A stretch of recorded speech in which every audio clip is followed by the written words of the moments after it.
Hello, everybody, and welcome to the Puppy Socialization webinar in partnership with WAG Workshops.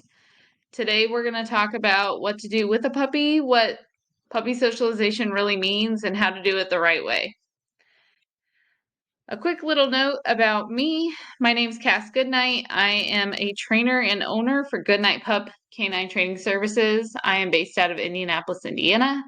I have been a registered veterinary technician for 12 years. I'm an Elite Fear-Free certified professional, positive reinforcement trainer, canine behavior nerd, CPR certified, and an AKC canine good citizen evaluator. I also really love pigs. They're very smart. The puppy socialization period is a very limited period of time between the age of 3 to 12 weeks that dramatically affects your puppy's future personality. Now, we do not tend to get our puppies until they're 7 to 8 weeks old. So, really, it's about a 4-week period of time where you can make a big impact.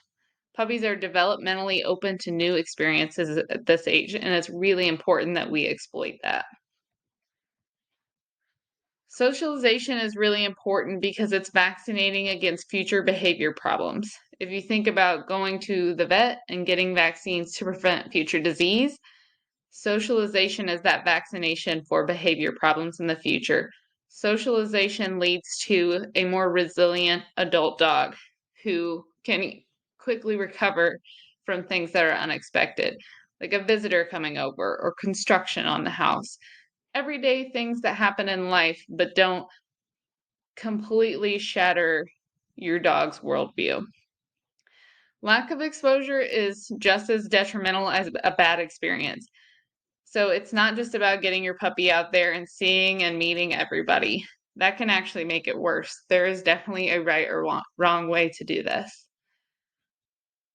More dogs are surrendered and euthanized for behavior problems than any other reason. More for medical, not for moving. It's behavior. Usually around the age of 9 to 12 months after they're full size, especially if they haven't been properly socialized and they haven't received any training. So now they're extra large, untrained dogs. Getting your puppy off on the right foot rather than trying to counter condition fear, anxiety, and aggression later in life is way, way easier. So we're going to help you get started on preventing those things from occurring in the first place. I can't stress enough how important it is to find a positive trainer in your area who offers group puppy classes. In group puppy classes, a lot of things happen. One, they're pretty inexpensive. You get 4 to 6 weeks of class for $150, $200. Your puppy's going to get to play with other puppies, not to mention interact with their parents in a really safe, controlled environment. You're going to get exposed to training topics like sit, down, recall, leash walking, stay, things like that. You're going to have a really good person to help you problem solve and prevent those typical puppy behaviors and help you redirect them in a positive way. And then a good puppy class will also have an exploration. So think tunnels, ball pits, handling, exposure to veterinary procedures, any sort of kind of weird and wonderful novelty is great for a puppy, especially between 8 and 12 weeks. Again, they're curious about it, and it can be introduced to them in a really fun, positive way. Now, if a puppy is older than 8 to 12 weeks, it does not mean that they don't need socialization. It is a lifelong process. It's really important that we continue to socialize our puppies heavily through the first year and for the rest of our life. And all that really means is that when we're introducing new things to our dogs, that we introduce them in a way that's positive and we don't force anything on them if they're scared. And we'll talk more about that in a couple minutes. So something that's really important is that we forget the alpha dog concept. Just throw it out of your brain. There was a study back in the 80s that sort of compared wolves and dogs and led to this you have to be the pack leader sort of thing. It's really toxic and it's really bad for our dog's mental well-being. Your dog is not trying to dominate you or take over. Your dog does not act out of spite. If your dog acts guilty when you come home and they've had an accident on the floor, that fear, that anxiety, that guilt is a response to how mad you are, but they don't understand what you are mad about. They have not made that association. When you punish a dog, they don't know what they're being punished for. It's much more effective and better for the human animal bond to either ignore or redirect a behavior that you don't like. So the dog knows what to do instead. You don't want them to chew on furniture, you do want them to chew on this bone. So switching those two things out instead of just yelling at the dog for chewing on furniture, they understand that you're yelling and that you're upset, but they really just don't connect the dots as to why or what to do now. So it creates this tension and this fear and anxiety that you're mad, but they don't know what to do with themselves. Behavior is about learning and consequences. It is not about dominance. Dogs are no more wolves than house cats are tigers. And dogs are opportunistic. If you leave a steak out on the counter and your dog jumps up there and gets it, it is not your dog's fault. The problem with punishment and why not to use it, we've touched on a little bit already, but it's only associated with the punisher. So if dad's harder on the dog than mom is, the dog might listen for dad, but it doesn't listen for mom. It's certainly not going to listen for grandma. We don't see those sort of breakdowns in communication and listening skills with positive training. Dogs learn that humans can be trusted and that they're predictable, versus with punishment based training, it's associated with the punisher. So the dog's behavior is different for every person in their life because they've learned that they are unpredictable due to the punishment. I know that's a little in the weeds, but it's just something to think about.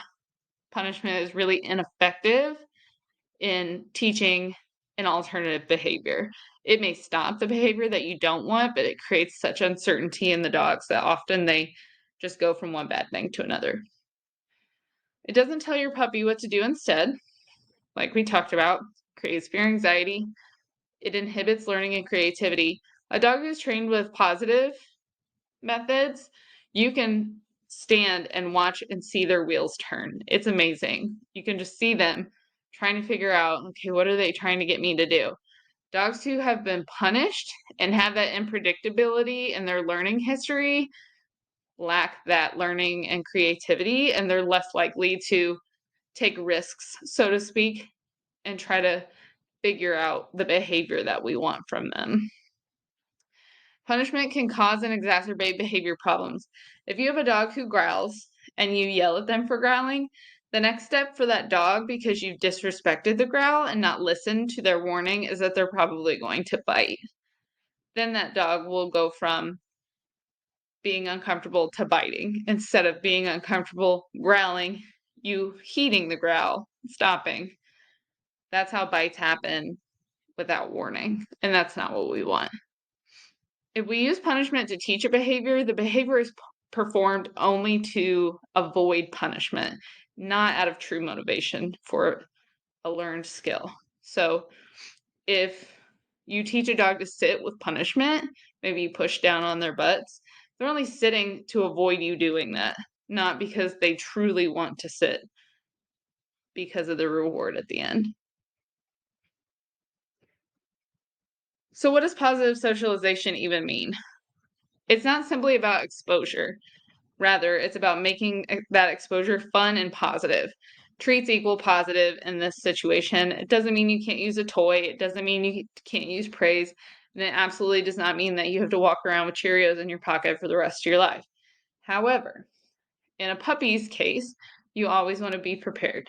You always want to try to be proactive than reactive. If you're out on a walk with your puppy and you see a dump truck coming from down the road, you know they have hydraulic brakes, you know it's probably going to be pretty loud.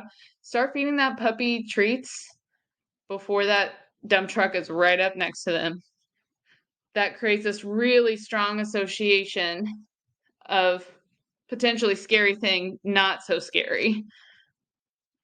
Something isn't as bad 100 feet away as it might be 10 feet away. So really getting ahead of it as you're walking up to the large group of giggling children, feed treats, pay attention to their body language. They don't have to meet and greet absolutely everybody. Just seeing something is enough. You could stand outside of a Lowe's and watch that door open and close, open and close, open and close, feeding your puppy treats.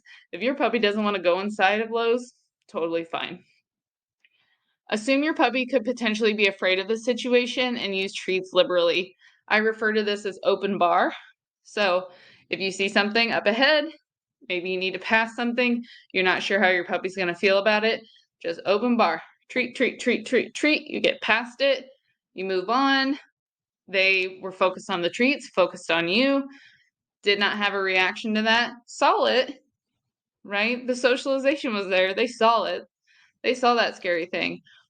But there wasn't space there for them to build a fear response, right? They created a happy response with those treats. Now, if your puppy is so scared that it won't take treats, and we'll talk about this a little later, then you're too far gone, right? You need to create some distance and get away from that thing. Puppies love treats. So if we're not taking treats, then either something medically is wrong or we're too close to the scary thing and we need to make some distance.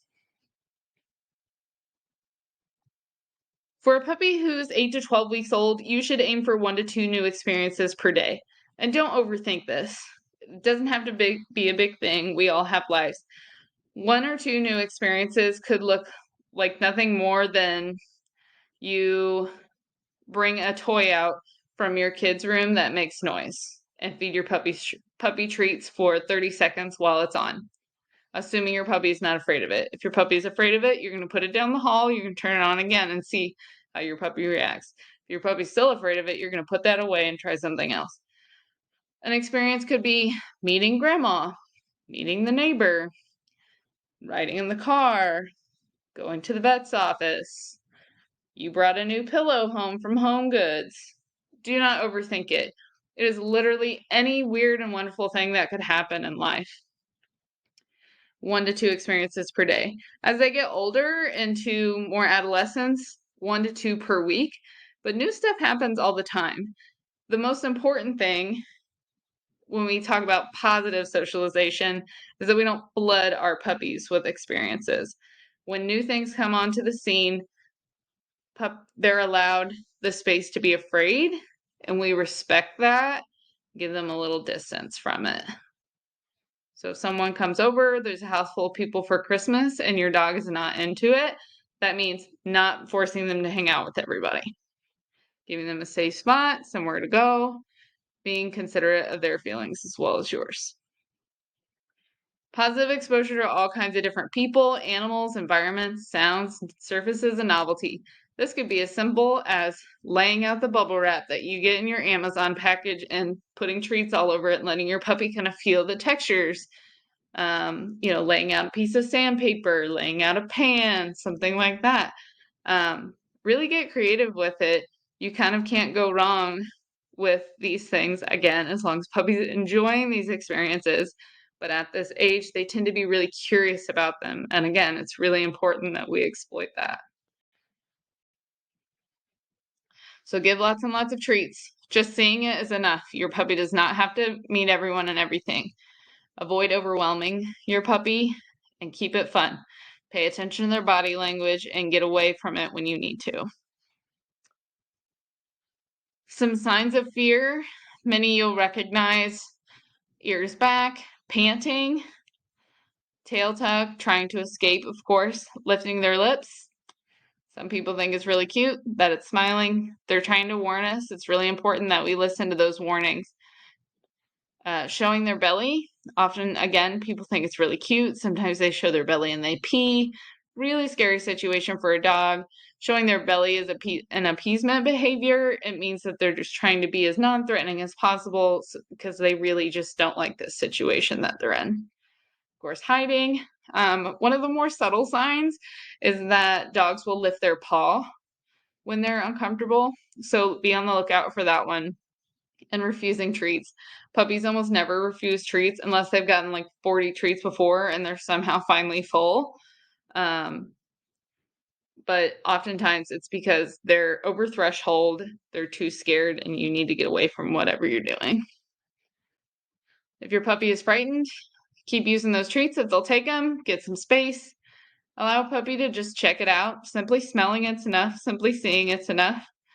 Try not to coddle the puppy, or definitely don't reprimand them. If you are scared and someone yells at you, you do not feel less scared.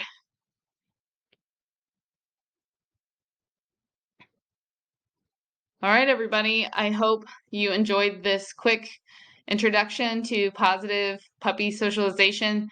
Thanks to WAG Workshops for putting this on, allowing this to go out to the community for free. Please consider supporting your community by donating so they can continue their important work. If you're interested in the work that I do, you can go to goodnightpup.com or facebook.com/goodnightpup and follow me there. Thanks, everybody.